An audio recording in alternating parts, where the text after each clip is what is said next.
السلام عليكم hogaamintu waxay u baahan tahay adkaysi oo go'aan qaadasho aan la doodin karin tusaale waxaan soo qaadanayaa madaxweynaha Tunisia Kais Saied iyo madaxweynihii adkaysan waay ee Soomaaliya Farmaajo Tunisia gacanta lagu dhigay siyaasiyiintii wax laga saxiiday wax walba oo ay galbeedku doonayeen waxa laga soo galay diinta sida hijaabka tumashada heebaha ay ku raahaysan jireen oo laga sharci gareeyay oo maluudnimada iyo waxyaabo kale oo badan madaxweyne Kais Saied baa taladii dalka qabtay July 25 2021 markuu arkay halka dalka ku jiro ayuu kaligii qaatay go'aan uu dalku ku badbaadinayo madaxa waa oday soo arkay taariikho hore oo waayo aragnimo xumbaarsan waana nin bartay sharciga iyo qaynuunka markii loo doortay madaxtinimada Tunisia saacado gudahooda uu eriyay prime ministerkii dalka baarlamaan si musuq ah lagu soo doortay ayuu kala diray hay'adii fulinta gacantiisa midig buu ku qabsaday Saied tilaabadaas uu qaaday wuxuu u uskaday qodobka 8aad oo u ogolaanaya inuu badbaadiyo dalka markuu arko khatar weyn oo ku soo socota xaaladaas odaygu si gumeel gaar inay ayuu dadka iyo caalamkaba u qaniyay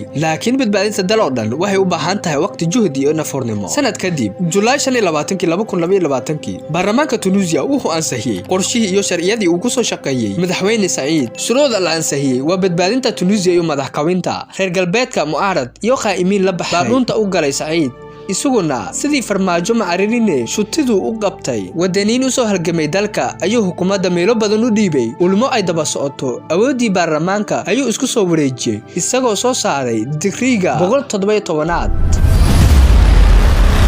taas meenaheedu waa in madaxweynuhu isagu mas'uul yahay wasaarad walba oo dalka ka jirto wuxuusan ogeyn aan la qaban karin Saied wuxuu aamusay mu'aaradkii xilliga kala guurka ah wuxuu xiray boqolaal suxufi mu'aarad iyo mu'aarad la shaqaysan jiray shisheeye inta kaliya kuma ekaaneen wuxuu hidadada u siibay intii badneed ee oryaaminaysay dawladnimada Monsif Marzuki oo ahaa ninkii dibadda ku noolaa oo ka soo jeeday qabiilada ku kacsan Saied ayuu 4 sano xarag u jaray isagoo dalka dibadiisa ku maqan February 2022 Saied kala diray gudiga maxkamadda sare wuxuuna ku bedelay rag soo shaqeeyay oo ruqada ah oo taageersan isbedelka jira ilaa 57 xaakim oo raggii galbeedka la shaqaysan jiray ayuu shaqada ka fariisay raggaas waxay isu taageen in la maxkamadeeyo argagixisada iyo jaajuusinta waxay kala qayb ka ahaayeen musuqa bahsan xaakimiintaas waxay bartanka uga jireen delaysiga loo qabto xafladaha waxayna dalka ka dhigeen sida Paris oo kale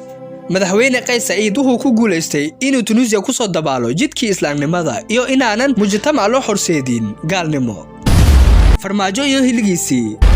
Farmaajo wuxuu joogay xilliga Saied lagu hayay dhibka kamana faa'iideysan badbaado qaran buu Saied ku guuleystay laakiin Farmaajo wuu uga araray Saied wuxuu karti u yeeshay inuu isticmaalo gaashaandhigga halka uu Farmaajo uusan hal saacna isticmaalin awoodda uu dhisayay 5 sano Saied ma ahayn nin aamusan sida Farmaajo talaabo kasta uu qaadayna waxa la soo siin jiray shacabka iyo dibadda halka uu Farmaajo isku soo xiray ila Soomaaliya dawladnimada inay u baahan tahay geesanimo Farmaajo ma ogeyn wuxuu u haystay oo kaliya in wax la dhiso laakiin ma aqoon sida loo ilaashado wixii la dhisay qaabka 8aad uu isticmaalay Saied Soomaaliya waxay leedahay sharci la mid ah oo madaxweyne awood siinaya ilaalinta madaxbannaanida iyo nabadgelyada dalka iyo dadka Farmaajo kama faa'iideysan